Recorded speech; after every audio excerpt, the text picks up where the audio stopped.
اعوذ باللہ من الشیطان الرجیم بسم اللہ الرحمن الرحیم۔ ویورز السلام علیکم۔ ویورز میں ہوں آپ کا میزبان سید احمد سمیع اور آپ دیکھ رہے ہیں سید احمد سمیع یوٹیوب چینل راولپنڈی اسلام آباد سے۔ ویورز آج ہفتے کا دن تھا اور ہفتے کے دن آج فواد چودھری کو پاکستان تحریک انصاف کے جو رہنما ہے فواد چودھری ان کو بیل کے لیے اپلائی کیا ہوا تھا، جس کی تاریخ آج ڈلی تھی، یعنی کہ کل جو ہی ان کو جوڈیشل ریمانڈ کیا تھا تو اس کے بعد انہوں نے ان کے جو وکیل تھے بابر عوان انہوں نے بیل کی ریکویسٹ کر دی تھی۔ تو بیل کی جو سنوائی تھی وہ آج تھی، تو اس سے پہلے ہی ایک اور مقدمہ ان پر کر دیا گیا، مطلب ایک دوبارہ درخواست دے دی گئی پولیس کی جانب سے اور ایف آئی اے کی جانب سے کہ جناب ہمیں ان کا وہ جو جوڈیشل ریمانڈ کا آرڈر رہے گا میجسٹریٹ کا اس کو معطل کیا جائے اور ہمیں ان کا جسمانی ریمانڈ دیا جائے۔ تو یہ میں آپ کو بتا دوں کہ جسمانی ریمانڈ جو تھا وہ منظور کر لیا گیا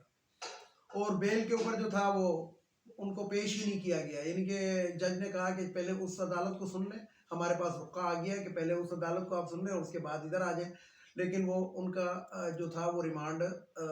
وہ جوڈیشل ریمانڈ کی جو وہ تھی وہ کینسل کر کے ان کا جسمانی ریمانڈ 7 دن کے لیے منظور کر لیا گیا اور ان کو پولیس کے حوالے کر دیا۔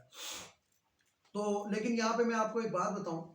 کہ فواد چودھری بڑے ثابت قدم کھڑے رہے اور ثابت قدم رہے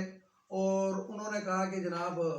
جو مرضی ہو جائے ان کو، حالانکہ عدالت نے ان کے ہاتھ کے ہینڈ کف کھلوا دی، ہتھکڑیاں کھلوائیں اور کہا کہ ان کے بیوی بچوں سے ملوا دیں، لیکن پولیس نے ان کے بیوی بچوں سے نہیں ملوایا۔ اب جو انسان جتنا مرضی مضبوط ہو لیکن یہ بچے ایک ایسی چیز ہوتا ہے، اور پھر ان کی بیٹیاں بھی چھوٹی ہیں، 5-6 سال کی ایک بیٹی ہے اور میرا خیال ہے 7 سال کی دوسری بیٹی ہے، تو ان کو بیٹیوں سے نہیں ملوایا گیا۔ تو یہ جو ہے آنے والے دنوں میں یا میں آپ کو یہ کہوں گا کہ تاریخ کے اندر یہ لکھا جائے گا، اور جو کوئی جوڈیشل کی تاریخ لکھے گا تو اس کے اندر یہ لکھا جائے گا کہ پولیس جو تھی وہ حکم نہیں مان رہی تھی اور اس نے اس طرح کیا، اور توہین عدالت تو قدم قدم پہ کر رہے ہیں، حالانکہ یہ عدالت کو حکم تھا کہ بچوں سے ملوائیں لیکن نہیں ملوایا، تو توہین عدالت تو قدم قدم پہ کر رہے ہیں، لیکن ابھی جو ہے وہ عدالتیں جو ہیں وہ اپنی توہین اس کو نہیں سمجھ رہی، وہ یہ سمجھ رہی ہیں کہ جناب ہم تو بس ایسے ڈرامے کے لیے بیٹھے ہوئے ہیں اور وہ ڈرامے کر رہے ہیں۔ تو میں تو اکثر اپنی ویڈیو کے اندر آپ کو کہتا ہوں کہ پاکستان کو جو اس حال میں پہنچانے کے اندر جو سب سے اہم کردار ادا کیا ہے وہ ہماری عدلیہ نے کیا ہے، ہمارے ان ججز نے کیا ہے کہ جو مصلحت کے تحت، اور وہ جو انہوں نے ایک لفظ ایجاد کیا تھا بادی نظر میں اور حفظ ما تقدم، یہ جو انہوں نے جو لفظ ایجاد کیے تھے اس کے تحت جو ہے یہ فیصلے دیتے ہیں، کبھی انہوں نے میرٹ پہ فیصلے نہیں دیے، اور اسی لیے ان کا 138واں نمبر ہے، اور کلاس روم کے اندر جو 138واں نمبر ہوتا ہے وہ میرے خیال پیچھے ہی بیٹھا ہوتا ہے، وہ آگے کبھی بھی نہیں بیٹھتا۔ اب دوسری طرف میں آپ کو بتاؤں کہ آج مریم صفدر صاحبہ نے آج قطر سے یا وہ سوری یو اے ای سے دبئی سے آج پاکستان 3 بجے پہنچنا تھا۔ 3 بجے جب وہ پہنچی تو کرائے کے اوپر کافی گاڑیاں جو تھیں وہاں پہ ایئرپورٹ پہنچائی گئی، لیکن ان کے استقبال کے لیے یہ میں کوئی ویڈیو آپ کے ساتھ شیئر نہیں کروں گا، فیس بک پہ شیئر کروں گا، لیکن اس کے لیے آپ مختلف چینل دیکھ سکتے ہیں اور لائیو چینل بھی دیکھ سکتے ہیں، اور سب سے بڑی بات یہ ہے کہ مخدوم شہاب الدین جو ہیں جو ہمارے جرنلسٹ دوست ہیں، آپ ان کا ویلاگ دیکھ سکتے ہیں، انہوں نے باقاعدہ ویڈیوز شیئر کی ہیں۔ تو سڑکیں سنسان، اور جسے کہتے ہیں کہ نہ کوئی آدم نہ بندہ نہ بندے کی ساتھ، صرف وہاں پہ میڈیا کی گاڑیاں کھڑی ہوئی تھیں جنہوں نے ایک سائڈ کو گھیرا ہوا تھا، اور کوئی بھی پنڈال میں نہیں آیا، حالانکہ بہت ایک ریلی آنی تھی لیکن ریلی کا پروگرام بھی پوسٹ پون کر دیا گیا، اور اب جو ہے جو انہوں نے استقبالیہ خطاب کرنا ہے اس میں بڑا اعلیٰ قسم کا کھانا بھی پہنچ گیا، بریانی پہنچ گئی ہے، اور بار بار اعلان ہو رہے ہیں کہ بریانی کھانے کی کوئی آ جائے، لیکن ابھی تک وہ پنڈال خالی پڑا ہوا ہے۔ صرف وہ جو بٹ صاحبہ ہیں وہ کچھ خواتین کو 25-30 کو لے کے پہنچی ہوئی ہیں، اور شیرنی کی جو آمد تھی وہ میرا خیال ہے کہ شیرنی جو ہے وہ بیکار ہو گئی،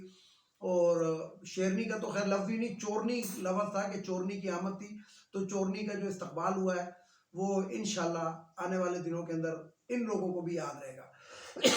کیونکہ لاہور سے نون لیگ کا خاتمہ ہو گیا ہے، اور آپ دیکھیں گے کہ جس طرح پاکستان پیپلز پارٹی کو آصف علی زرداری نے ڈبویا، انشاءاللہ جو مجھے لگ رہا ہے کہ نون لیگ کے تابوت کے اندر آخری کیل مریم نواز ٹھوکے گی اور نون لیگ جو ہے وہ جو تتر بتر ہو گئی. یہ ان کو یہ جو اسمبلی میں بیٹھے بس یہی ہیں ان کے پاس. اس کے علاوہ اب عوام ان کے ساتھ نہیں رہی ہے اور یہ اسی لیے الیکشن میں نہیں جانا چاہتے کہ آگے ان کو بہت بری طرح کی مار پڑنے والی ہے اور پنجاب میں پڑنے والی ہے. تو یہ تو تھی دوسری بات. اب میں ایک بات آپ کو اور کرنا چاہتا ہوں کہ کل ڈالر ڈکار اسحاق ڈار صاحب نے کہا کہ جناب پاکستان کی معیشت جو ہے پاکستان کلمے کے نام پہ حاصل کیا ہے اور اللہ پاکستان کی معیشت کو سیدھا کرے. تو بات یا اللہ کے اوپر انہوں نے چھوڑ دیا. تو میں یہاں پہ یہ بات کہوں گا تو پھر تم کس مرض کی دوا ہو. اللہ نے انسان کو زمین پر اپنا نائب بنا کر بھیجا ہے. فرشتوں نے انسان کو سجدہ کیا ہے, انسان نے فرشتوں کو سجدہ نہیں کیا ہے. سجدہ انسان نے اگر کیا تو صرف اللہ کو کیا ہے. تو بات یہ ہے کہ یہ وہی اسحاق ڈار ہے جو برطانیہ کے اندر ایک وہ ٹوپی پہن کے وہ پھرتا تھا سڑکوں کے اوپر اور جس کی باقاعدہ ویڈیو بھی وائرل ہو چکی ہے. تو اب اس کو اللہ یاد آ رہا ہے کیونکہ ان کے ہاتھ سے سب کچھ نکل چکا ہے. ڈالر نے 2 دن کے اندر اندر جو ڈالر نے پاکستانی روپے کو روندا ہے, اربوں ڈالر کا پاکستان کے قرضوں پہ اضافہ ہوا, معیشت تباہ ہو گئی ہے, ایل سی کھولنے کے پیسے نہیں ہے, کچھ بھی کنٹینر بھرے پڑے ہیں گے جو کنٹینروں کا قبرستان بنا ہوا ہے اس ٹائم کراچی پورٹ. لیکن حکومت کے پاس 3 ارب ڈالر سے بھی کم رہ گئے جو 2 ہفتے کا امپورٹ بل بھی نہیں ہے. تو دیکھیں کہ آگے کیا ہوتا ہے. لیکن میں آپ کو بتاؤں کہ اسحاق ڈار نے اللہ پہ سب کچھ پھینک دیا ہے اور پاکستان کی معیشت کو اس شخص نے غرق کر دیا. اب یہ دیکھیں آپ کہ یہ جو 13 جماعتی ٹولہ جو مکس اچار پارٹی جو بنی ہوئی تھی مراسلہ سرکار, انہوں نے ملک کو کس طریقے سے غرق کیا ہے. یہ اب عوام کو سوچنا ہے, عوام کو دیکھنا ہے ڈالر کے کہاں پہ ریٹ گیا. اور پاکستان کے اندر سونے کی قیمت, کیونکہ میری فیملی کچھ سونار بھی ہے تو میں آج کا ریٹ آپ کو سونے کا بتا دوں کہ سونے کا ریٹ 2,05,000 روپے تولہ ہو گیا ہے. پچھلے دنوں 10 دسمبر کو میں نے اپنی بچی کی شادی کی تھی تو اس وقت سونے کا ریٹ جو تھا وہ 1,46,000 تھا. تو مہنگائی کا اندازہ اس سے لگائیں. اور آج مہنگائی نے جو کمر توڑی ہے آج کی تاریخ میں آپ کو بتاؤں کہ میں مارکیٹ کا بھی وزٹ کر آ رہا ہوں.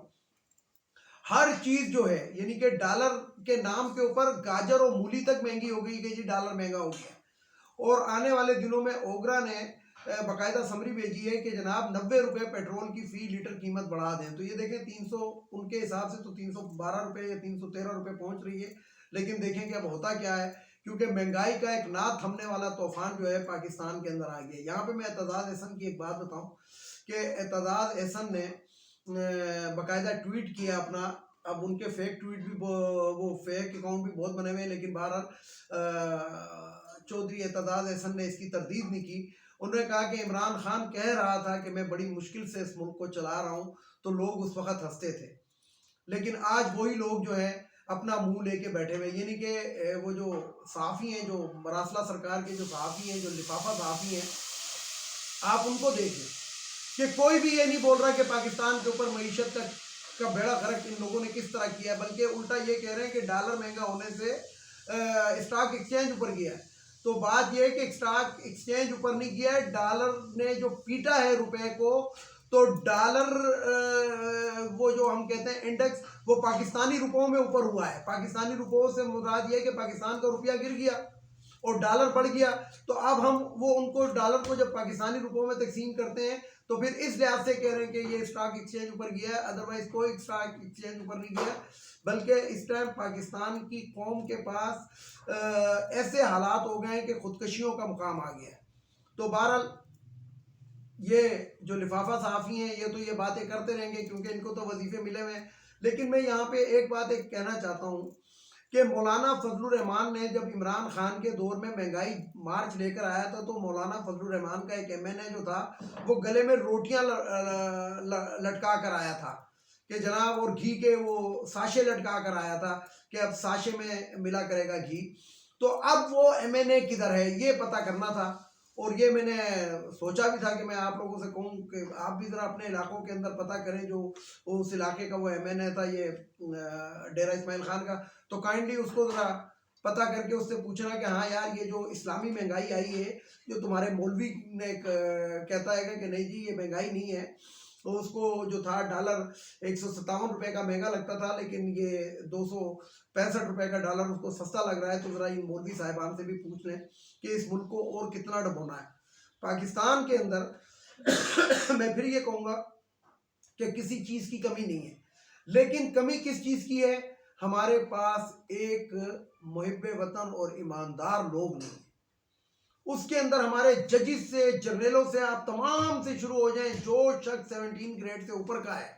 اور کسی سیٹ پہ بیٹھا ہوا ہے، کسی ڈائریکٹر کی، اسسٹنٹ ڈائریکٹر کی، ایم ڈی کی، سی ای او کی، جن سیٹوں پہ یہ لوگ بیٹھے ہوئے ہیں، یہ پاکستان کے غدار ہیں، یہی پاکستان کو ڈبو رہے ہیں. انہی عدالتوں کو آپ دیکھ لیں کہ انہی عدالتوں سے کیا ہو رہا ہے. یعنی کہ ان کا کام ہے مجرم کو پکڑ کے لٹکانا ان کا کام ہے. لیکن یہ کیا ہوتا ہے کہ جی آج کمر میں درد ہے، آج ٹانگ میں درد ہے، آج فلانے میں درد ہے، تو یہ ان کو پیشی پہ تاریخ پہ تاریخ اور پیشی پہ پیشی دیتے ہیں، اور اسی طریقے سے وہ لوگ جو ہوتے ہیں فارغ ہو جاتے ہیں، ریلیو ہو جاتے ہیں، ان کو ریلیف مل جاتا ہے. جب اس وقت تک، کیونکہ جج صاحبان یہ تاریخیں اس لیے دیتے ہیں کہ جب ان کے اکاؤنٹ میں کچھ آئے گا تو وہ اس کو بری کریں گے نا.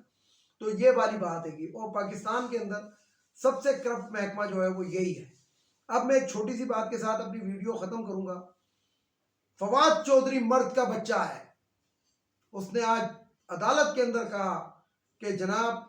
گرفتاریاں جو ہیں یہ مردوں کا شیوا ہے، شیروں کا شیوا ہے، گیدڑ ہوتا تو لندن بھاگ جاتا. ویڈیو کو لائک کریں، شیئر کریں، سبسکرائب کریں، بیل آئیکن کے بٹن کو ضرور دبائیں تاکہ میری نیکسٹ ویڈیو آپ کو مل سکے. اجازت چاہتا ہوں تمام دیکھنے سننے والوں کو. اللہ حافظ. پاکستان زندہ باد.